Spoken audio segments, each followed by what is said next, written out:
வீட்டு விலங்குகள் ஆடு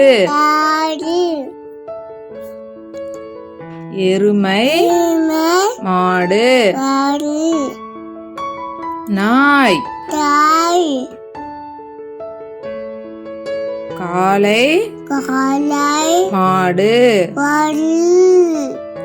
செம்மறி ஆடு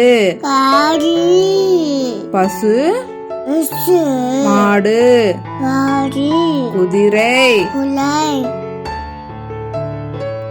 கழுதை சேவல் வாத்து முயல் பன்றி வான் கோழி. Thanks for watching.